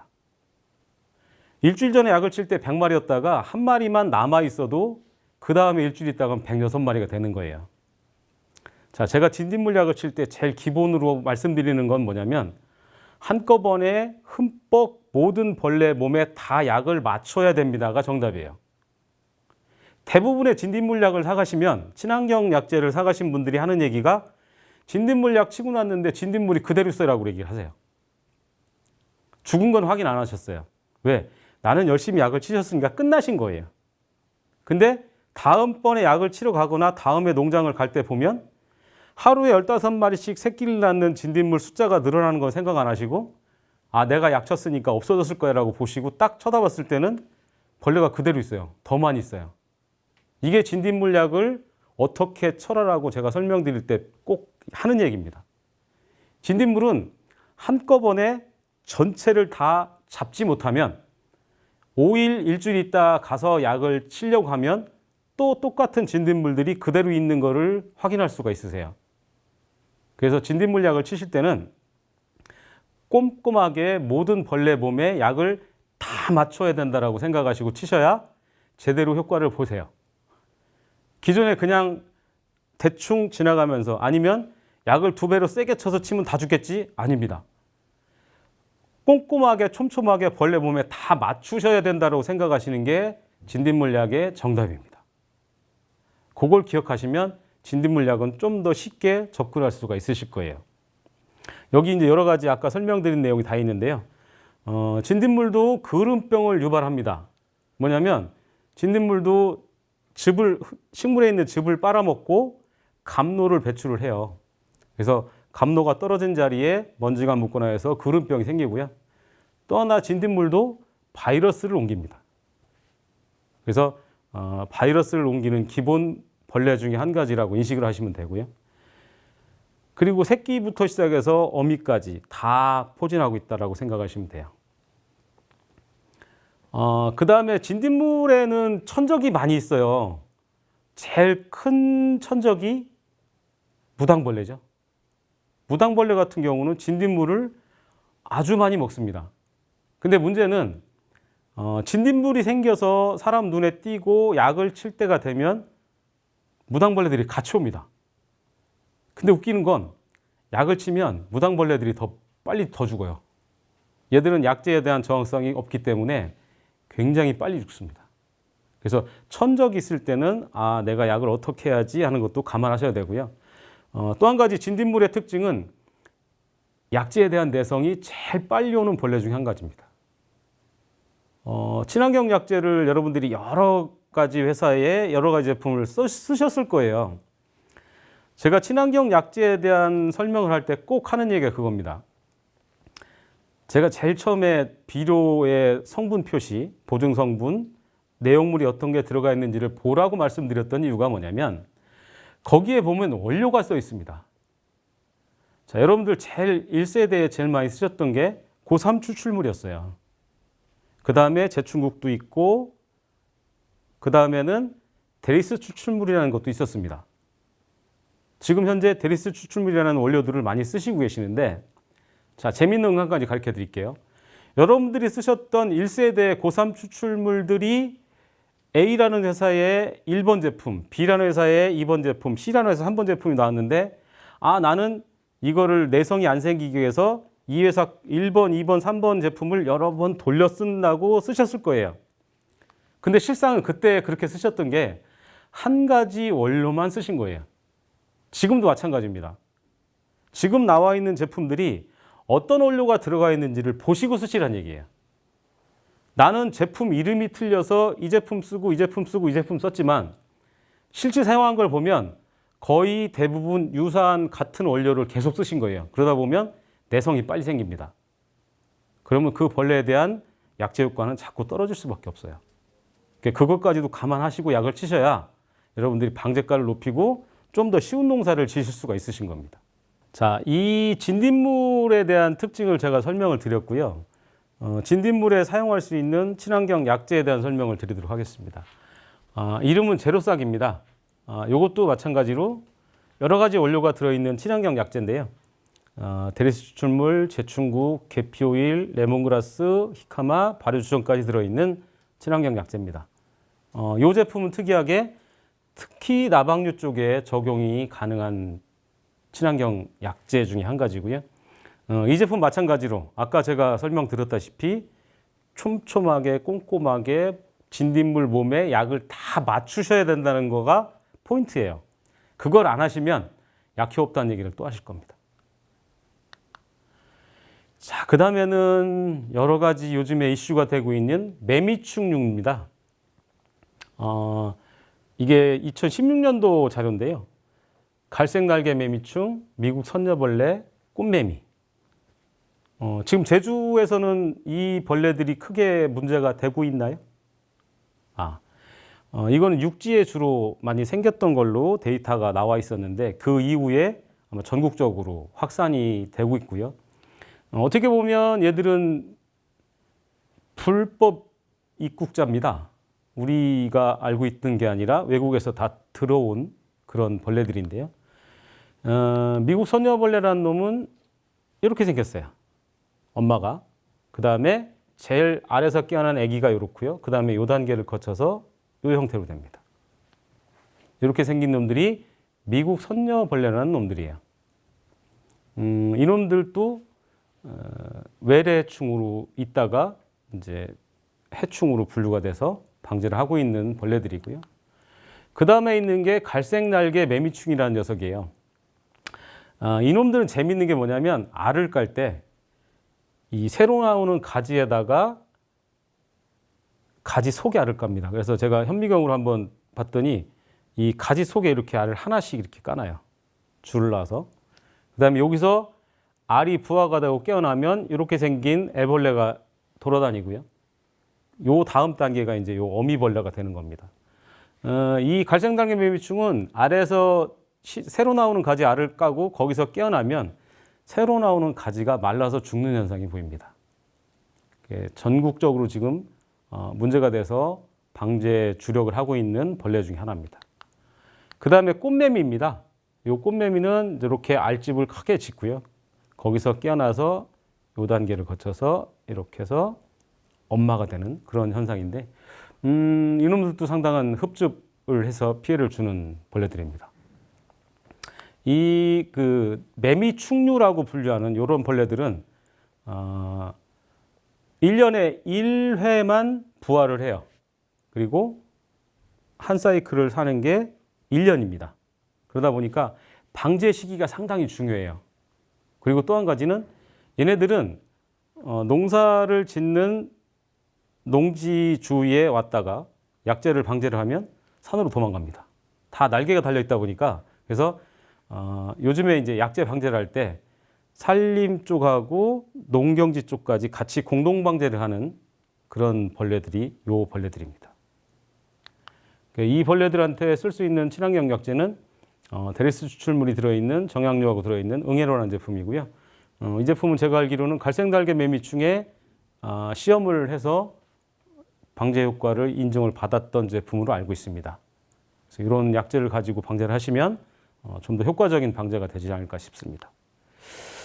제가 친환경 살충제 쭉 설명을 드렸는데 우선 아까 말씀드린 정리를 하면 나방류의 섭식을 할 수 있는 약재가 BTW가 있고요. 그 다음에 다싹이라는 제품이 아까 토양에 황을 공급할 수 있는 비료 성분이라고 말씀을 드렸는데 거기에 한 가지 더 추가를 하면 노궁해에 효과가 있는 제품입니다. 그래서 이 귤 쪽, 이쪽 제주에서 재배되는 노궁해 문제가 생겼을 때 친환경적으로 사용할 수 있는 살충제도 다싹이 가능합니다. 그리고 여러 가지 응애부터 총체벌레, 노린재까지 방제가 필요했던 약재가 응애노라는 제품이 있습니다. 그리고 나방류 쪽에 제로싹이라는 제품이 있었고요. 그 다음에 깍지벌레에 들어갈 수 있는 게 참깍진하고 싹들어라는 제품이 있습니다. 그 부분은 깍지벌레 주력을 쓸 수 있는 제품이고요. 그 다음에 토양 속에서 문제를 일으키는 토양 해충에 관련된 방제가를 높이는 제품이 토충황 총체콜이 있었습니다. 자, 이렇게 해서 벌레 이야기하고 거기에 관련된 제품에 대한 설명을 드렸고요. 이번에는 이제 병에 대한 얘기를 할 거예요. 여러분들이 농사를 지시다 보면 벌레는 눈에 보여요. 근데 병은 눈에 안 보이다가 갑자기 작물이 말라지거나 물러지거나 이런 증상이 나왔을 때 알게 되는 게 병입니다. 자, 병은 크게 곰팡이, 그 다음에 세균, 바이러스 이렇게 나눌 수가 있어요. 육안으로 제일 빨리 확인할 수 있는 건 곰팡이성 병은 작물이 약간 말라 들어가는 증상이 보이고요. 세균성 병은 작물이 물러진다라는 느낌이 듭니다. 병증이. 그거는 간단하게 구분할 수 있는 방법이고요. 바이러스는 약간 위축이나 얼룩무늬가 생기는 그런 쪽이라고 보시는 게 쉽게 구분할 수 있는 방법 중에 하나입니다. 그래서 병 명칭별로 구분해 보면 곰팡이성 병이 대부분이에요, 병들이. 그래서 이런 것들은 이제 잘록병이나 탄저병, 역병, 시드름, 흰가루, 균핵병, 녹병, 녹균병, 뿌리옥병 등등 여러 가지 병들이 곰팡이성 병입니다. 그 다음에 세균성 병은 아까 제가 물러진다라는 표현을 했는데 병증이 무름병이나 궤양병, 풋마름병, 화상병, 세균성 전문이병 등등 세균성이 붙어 있는 병들이 대부분이 그런 세균성 병들입니다. 그 다음에 바이러스는 이렇게 잎이 위축이 되는 오그라드는 오갈병 계통들이 대부분이고요. 그 다음에 모자이크 증상이 나타나거나 대추 같은 데 나오는 빗자루병이나 얼룩무늬병, 잎말리병, 줄기 끝마름병 등이 바이러스에 속하는 병들이에요. 여기에 보시면 뭐 영어로 약자로 쭉 써놨는데 뭐 굉장히 복잡합니다. 이거는 이제 여러분들이 한번 보시고 검색을 하셔서 확인해 보는 것도 방법이 되시니까 그렇게 대처를 하시는 게 맞을 것 같습니다. 주로 많이 생기는 병들은 제가 여기서 설명드리고 싶은 거는 발생 조건이에요. 보시다시피 발생 조건에 공통되는 내용이 있어요. 뭘까요? 자, 다습입니다. 다습. 곰팡이성이든 세균성이든 대부분의 병들은 습도가 높을 때 많이 발병이 돼요. 자, 또 한 가지는 저온이에요. 이게 저온이 지금처럼 추운 저온이 아니라 약 24도 왔다 갔다 내외, 28도 아래쪽. 요때일 때가 저온이라고 표현을 해요. 그리고 농사를 지실 때 제일 병이 많이 올 때가 뜨거운 여름이거든요. 올해처럼 장마가 3개월 갈 때는 비도 많이 와서 습도가 높았어요. 그리고 평균 온도가 30도를 안 넘었습니다. 그러다 보니까 병이 안 생길래 안 생길 수가 없었어요. 자, 제가 습도 말씀을 드렸어요. 그 다음에 또 병이 많이 생길 수 있는 생육 저온이 있습니다. 보세요. 온도 보이시죠? 자, 이런 온도일 때는 우리가 살기 좋은 환경이야. 병이 엄청 생깁니다. 이런 환경이 됐을 때는 좀 있으면 이제 병이 오겠다라고 판단하셔도 딱 맞습니다. 그래서 병이 올 때는 습도와 온도가 상당히 연관이 돼 있다라고 판단하시는 게 제일 좋아요. 대부분 영농일지를 쓰실 거예요. 제가 뒤에서 다시 말씀드리겠지만 영농일지를 정확히 활용하시는 분들이 농사를 편하게 지세요. 정보입니다. 그거는 이따가 따로 말씀을 드리겠습니다.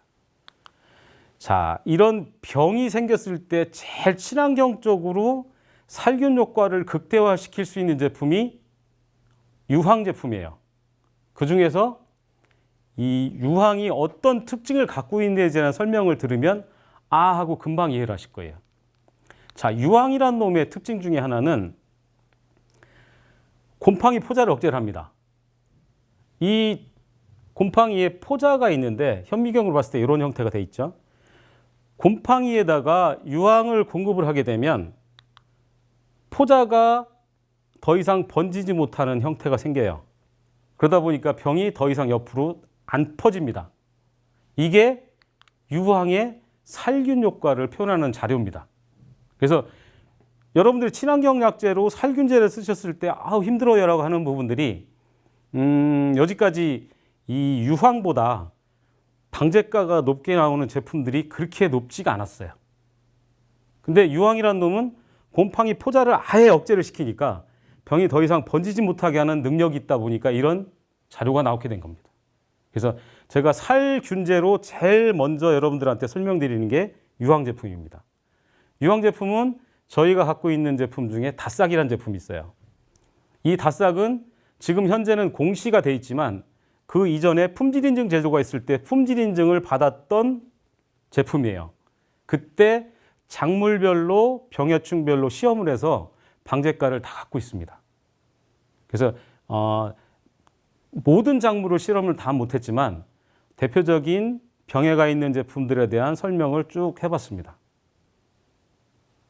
그리고 이 효과를 낼 때 약재 사용 기준이 약간 높은 희석 배수, 낮은 희석 배수에서 양을 많이 사용했던 데이터 자료다 보니까 여러분들이 이와 똑같은 효과를 보기 위해서는 약재 혼용이나 아니면 사용량을 가감하셔야지만 효과를 보실 수가 있으세요.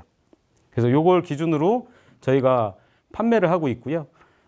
재배 면적이 제일 컸던 벼 같은 경우, 제주도는 그렇게 많은 벼 재배 면적이 없지만 그쪽에 여러 가지 실험을 많이 했던 제품 중에 하나고요. 양파하고 이쪽에도 실험을 많이 했던 제품 중에 하나입니다. 그래서 품질 인증을 받을 때 저희가 공인기관에서 시험했던 자료를 첨부해서 보여드렸습니다.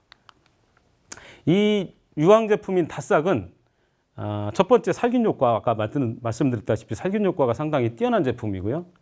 두 번째는 내성이 없다는 겁니다. 그래서 병에 대한 내성이 없다 보니까 오랫동안 사용을 해도 약효가 떨어지지 않는 그런 특징을 가지고 있고요. 그 다음에 병해에 대한 접촉 효과가 나오고 벌레에 대한 기피 효과도 있습니다. 그래서 이 유황 제품은 특유의 냄새 때문에 벌레들에 대한 기피 효과까지 같이 기대할 수 있는 제품 중에 하나입니다. 그래서 종합적으로 설명을 드리면 살균, 살충, 작물 생육 효과까지 같이 기대할 수 있는 그런 제품입니다. 이 제품이 아까 설명드렸던 닷삭이고요. 살균 효과는 기본이고 플러스 노궁해까지 같이 방지할 수 있는 약재입니다. 당연히 유황의 비료적인 공급도 같이 할 수가 있습니다. 이런 일석삼조의 특이한 제품도 여러분들이 경험해 보시면 상당한 효과를 보실 겁니다. 그 다음에 저희가 갖고 있는 제품 중에 하나가 재밌는 게 뭐냐면 제독이 되어 있는 분말 제품 유황이 있습니다. 이거는 저희가 제주에 있는 탐나라는 감자 품종의 분위 처리를 해서 찍었던 사진을 저희가 받은 적이 있습니다. 제주에 있는 친환경 하시는 농가분이 보내주신 사진인데 이렇게 유황 가루를 갖다가 분위 처리를 해서 농사를 지신다라고 보내주셨는데요. 아마 제주 지역에서 이 감자 재배하실 때 이 분위 처리제를 많이 쓰신다는 얘기를 들었습니다. 이 제품은 마늘이나 생강까지도 분위 처리를 같이 할 수 있는 제품이고요. 이 제품의 특징은 황하고 미생물이 들어 있습니다. 그래서 종자 소독약으로 상당히 각광을 받고 있습니다. 그래서 더댕이병이나 무름병까지도 방제 효과가 상당히 뛰어나게 나오는 친환경 약재입니다. 그래서 아마 감자 하시는 분들이 제일 고민스러웠던 게 친환경으로 농사를 짓다 보니까 분위 처리를 할 수 있는 약이 없었어요. 그래서 대부분이 이제 재라든가 이런 걸 활용하셨는데 그거에 비하면 방제가는 어마어마하게 높게 나오는 제품이라고 하시면 됩니다. 이런 친환경 분위 처리제도 사용하시면 기본적인 종자에서 감염되는 병들을 충분히 예방하고 수확량을 높일 수 있는 그런 제품이기 때문에 설명을 드렸습니다. 그리고 또 한 가지는 감귤에서 노지에 연면 시비하는 제품으로도 사용을 하세요. 예전부터 노지 작물에 연면 시비제로 사용하셨는데 이유는 유황 함량도 높고 90%짜리고 그 다음에 단가도 저렴합니다. 그래서 많이들 사용하시고 있고 그 다음에 공시가 돼 있는 제품이다 보니까 유기인증 농가들까지도 사용할 수 있는 그런 제품입니다. 살균제 부분은 제가 쭉 설명을 드렸어요. 그래서 아까 처음에 말씀드렸던 닷삭, 다시 한번 설명드리지만 살균, 노궁해 살충, 비료 효과까지. 그 다음에 노피엠이라는 제품이 있습니다. 이것도 살균제로 사용하는 제품 중에 한 가지인데 자몽 추출물하고 소프넛 추출물이 들어있는 친환경 공시되어 있는 살균제입니다. 이 제품도 같이 활용하시면 도움이 될 수 있는 제품이기 때문에 설명을 드렸고요. 그리고 종자에 분위 처리하는 S16 잘자람이라는 분말 제품도 설명을 드렸습니다. 그리고 또 한 가지 아까 말씀드렸던 잘자람 닷삭도 유황이 들어있는 제품이다 보니까 일부 살균 효과에다가 그 다음에 75가지 미네랄이 들어있다 보니까 미량 요소까지 공급할 수 있는 살균 플러스 비료 효과가 나오는 제품이라서 같이 설명을 드렸습니다. 자, 이렇게 해서 살충, 살균까지 설명을 드렸고요. 그 다음에 제가 여러분들 이제 앞에서 설명을 드리다 보니까 한 가지 정도 더 말씀을 드려도 될 것 같아서 약재를 쓰실 때 어떻게 쓰시는지 좋은지 간단하게 좀 설명을 드릴게요. 벌레약을 쓰실 때는 1번, 몸에 맞추세요가 1번이에요. 벌레약은 절대 친환경 약재들은 벌레 몸에 안 맞으면 효과가 떨어집니다. 아까 BTW 빼고, BTW는 섭식독이에요. 잎에 묻혀놨을 때 잎을 갉아먹으면서 먹고 죽는 약이지만 나머지 약재들은 전부 벌레 몸에 맞춰야 죽는 약들이에요. 그러다 보니까 1번이 벌레 몸에 무조건 맞춰라가 1번입니다. 두 번째, 살충제를 쓸 때 얘네들이 어디 사는지를 아셔야 돼요. 이 이파리 위에 있는지 잎 뒷면에 있는지 그걸 알고 약대를 이렇게 할 건지 이렇게 할 건지를 생각하셔야 돼요. 제가 이제 여러분들은 안 그러시겠지만 제가 이제 귀농귀촌 하시는 분들이나 아니면 도시농업을 하시는 분들한테 강의를 하다 보면 약을 어떻게 뿌린지를 모르세요. 그냥 이렇게만 뿌리세요, 위에서. 벌레는 입 뒤에 있는데 약을 이렇게 뿌리셔야 되는데 이렇게 뿌리시는 분이 있어요. 나는 열심히 약을 쳤어요 라고 하는데 보면 벌레는 하나도 안 죽습니다. 그래서 약을 어느 방향으로 뿌릴 건지를 결정하시는 게 두 번째고요. 세 번째는 살충제는 예방으로 치시는 게 아닙니다. 벌레가 한 마리 눈에 딱 띄었을 때 약을 시작하셔야 돼요. 벌레약을 예방으로 치신다고 하시면 낭비하시는 겁니다. 그거로 기억하시면 살충제를 사용하시는 방법에 딱 맞추실 거고요. 또 한 가지 아까 제가 그 영농일지 말씀을 드렸잖아요. 영농일지는 여러분들이 진짜 그동안에 고생하셨던 노하우가 다 집약되어 있는 데이터예요. 왜? 날짜별로 온도나 습도 표시를 하셨을 거예요. 그리고 그때 무슨 벌레나 무슨 병이 있어서 약을 어떤 걸 썼다라고 적어 놓으셨을 거예요. 그건 진짜 엄청난 데이터입니다. 왜 그러냐면 살균제를 뿌리실 때는 예방으로 뿌리시는 거예요. 살균제를 병이 걸린 게 눈에 띄고 나서 뿌리면 그 조직은 벌써 죽은 겁니다. 늦으신 거예요. 그래서 살균제를 뿌릴 때는 무조건 내가 영농일지를 썼던 거를 3년치 든 데이터를 다 보세요. 그래서 같은 날짜를 기준으로 해서 일주일 전 거를 보세요. 그래서 일주일 전쯤에 내가 이 약을 뿌렸어. 요때 뿌렸어. 근데 그 일주일 전에 온도나 습도를 쭉 일주일치를 관찰하다 가시다 보면 이런 환경이 있었구나. 습도가 높았구나. 온도가 이렇게 됐구나. 그러면 요때쯤부터 병이 생겨서 내가 이때 약을 쳤구나라는 게 나와요. 그러면 영농일지를 통해서 요때 약을 쳤으니까 분명히 환경이 이거보다 요때쯤부터 병이 시작이 됐을 거야 라고 판단하고 약을 미리 치시면 방제 효과는 엄청납니다. 약제도 덜 쓰시고 병도 덜 옵니다. 그래서 살균제를 치실 때는 꼭 예방 차원의 영농일지를 활용한 약제 방제 일자를 결정하시는 게 1번입니다. 살균제는 그거밖에 없어요. 그렇게 치시면 제일 좋고요. 그 다음에 방제 시간도 한번 검토를 하셔야 돼요. 제가 아까 BTW 설명을 드리면서 나방 애벌레들은 저녁 늦게나 새벽 일찍 치라고 했던 것들은 접촉독 약들이고요. 거기에 BTW를 같이 섞어주시면 거기서 피해가는 녀석들을 섭식을 통해서 잡을 수 있는 약이라고 설명을 드렸습니다. 그 다음에 노린재 같은 경우는 아까 말씀드렸다시피 새벽 일찍 이슬이 있을 때 활동성이 떨어지기 때문에 그때 약을 치시는 게 훨씬 더 벌레 몸에 약을 접촉시킬 확률이 높다고 말씀을 드렸고요.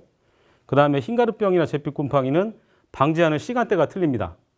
예를 들어 흰가루병 같은 경우는 흰가루 포자가 날아다니는 시간이 있어요. 그게 언제냐면 대부분이 일출부터 10시 사이에 흰가루병 포자가 날아다녀요. 그때 약을 치시는 게 방제가를 높일 수 있는 방법이에요.